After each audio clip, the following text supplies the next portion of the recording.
Me this opportunity. Mr. Speaker, I wish to start by saying that one of my favorite books is Good Girls Never Get the Corner Office.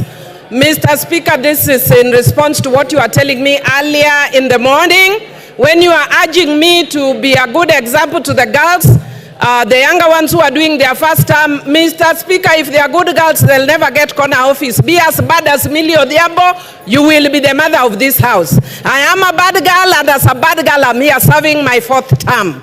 So do not be cheated like the African culture where you are told have decorum, dress nicely, be kind, be nice. I'm telling you, you will go nowhere. Be a bad girl like me and you'll get somewhere.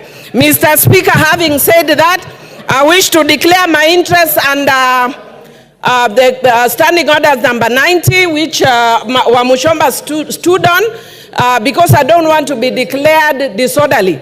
And that is because when you have a pecuniary or personal interest, you declare. And Mr. Speaker, I want to declare my interest as a former user of sanitary towels, and as Dynasty as a former user of diapers, and as a future user of diapers.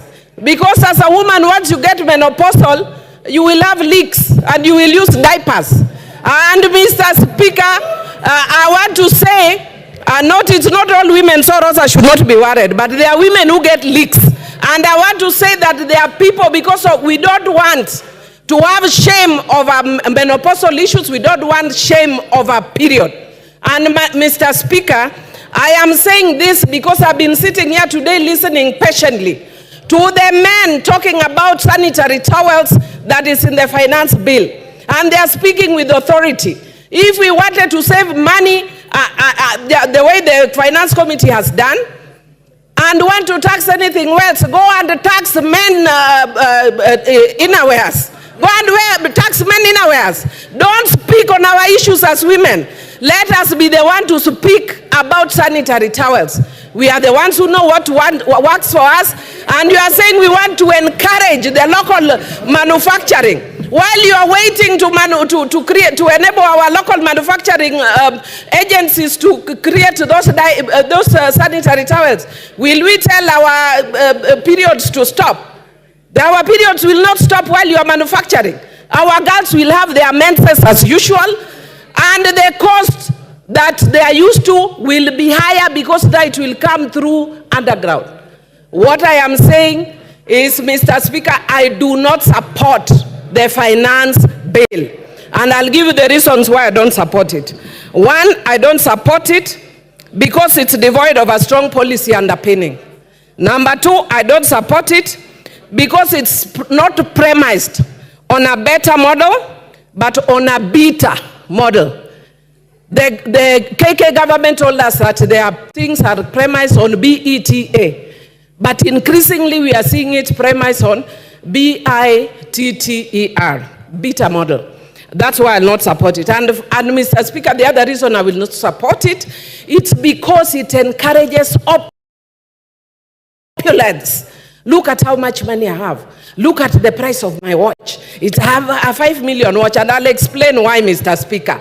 So do not be in a hurry to ask me to explain. I'm going to explain. Mr. Speaker, number one, the one I've talked about, the tax system that is devoid of a strong policy underpinning or premised on a flawed policy underpinning. I will give you the example of the eco-levy that seeks to strike a balance between the economy and ecology but fails miserably to do that. Mr. Speaker, if I give you an example, this government has actually sponsored or facilitated the roads in Fangano Island and the tarmac in Rusinga Island, even though they are taking pretty long. And I want to tell you, Mr. Speaker, that if you are to use this model, the taxing model that they are saying, then it means that a contractor who is doing those roads and earning billions on those roads, Mr. Speaker, when they destroy the environment, the fishermen from Rembaringiti, Rusinga, Mfangano, and Sukuru Island, who will be making at most 1,000, will be asked to repair that person's damage through tax, forgetting the PPP principle. The person who destroys is the one who should pay that damage. Not me. The fisherman of Omena, making 1,000, you are expecting me to pay the tax of a person who is earning billions doing that road. I do not support this tax. Mr. Speaker, I can give you another example. Mr. Speaker, the second example I'm going to give is on the issue of the smartphones again. And I want to thank Honorable Rachel Nyamai, who actually said that one of the ladies that she's sponsoring her education, when she talked to her, the lady told her, I'm here doing TikTok. And we do not actually seem to understand how that relates to this tax. Now I'll tell how it relates to this tax. Mr. Speaker, if you are taxing digital content, Mr. Speaker, this girl has gone to town. I can tell you after this, Rachel Nyamai, myself and others will be on TikTok. The girls will be imitating us on TikTok.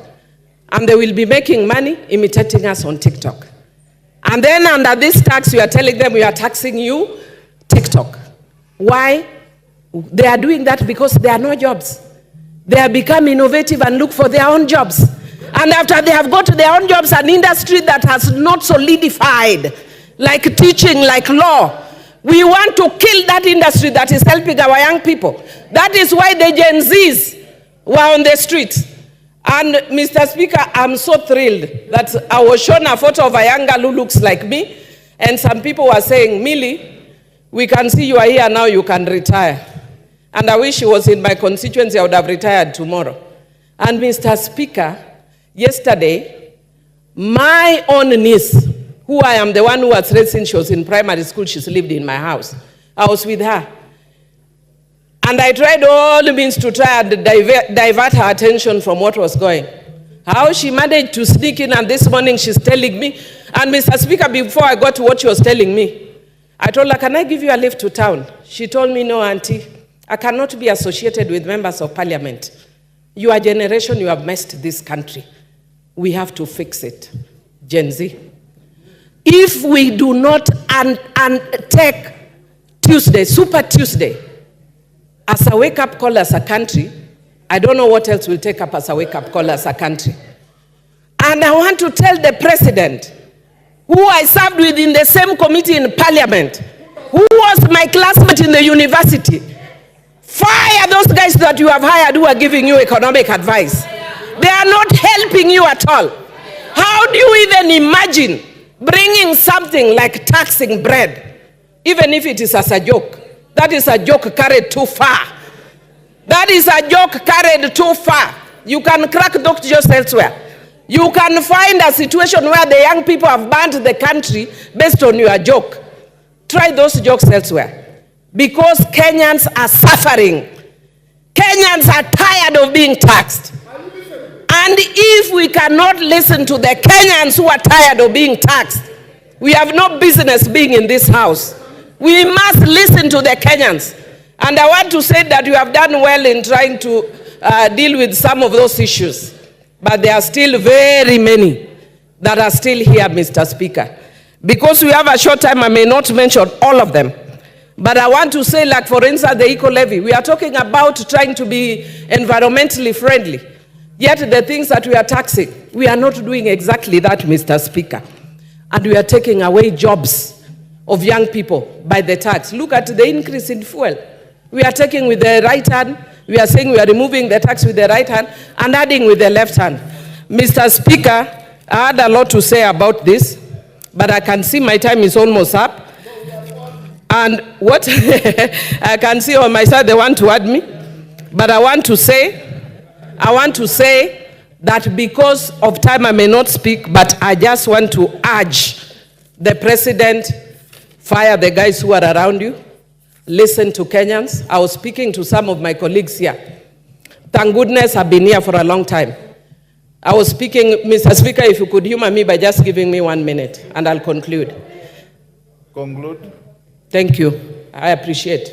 Mr. Speaker, I was speaking to some of my colleagues here, and I will not mention their names. About 3 weeks ago, they know because I talked to them yesterday, and I was telling them, your ground is getting terrible. And they told... Time up. Pukose Robert. Your time is up, Millie. Take your seat. Order, Angela. Mr. Speaker, I'm standing Order 97.3 as read together with 1. Honorable Bowen had requested that, this is a very important bill that the Kenyans are watching and they want to hear what their members of parliament are saying about this and whether they have listened to their issues that they have raised about this bill.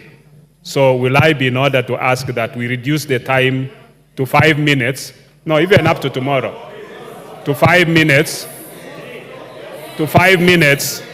so that each member, we are 349 members. If each of us was to take 10 minutes, it would take us up to 2 weeks from now. Yeah, 3 months. Surely, we should be fair so that everybody can make a contribution to it. I have not contributed, and I've been here since morning. Yeah? Yes. So I start with me to have 5 minutes. Order, honorable members. Earlier on in the morning, member for Marakwet, is it East? Bowen Kangoko raised the same issue. Now it's popping out again.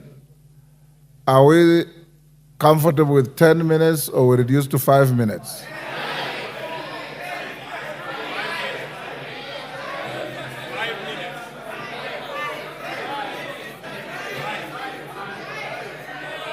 Order. Yes, Rafael Wanjala. Wanjala, I see you raising. Round 5. Otienda Molo. Order. Otienda Molo. Support 5.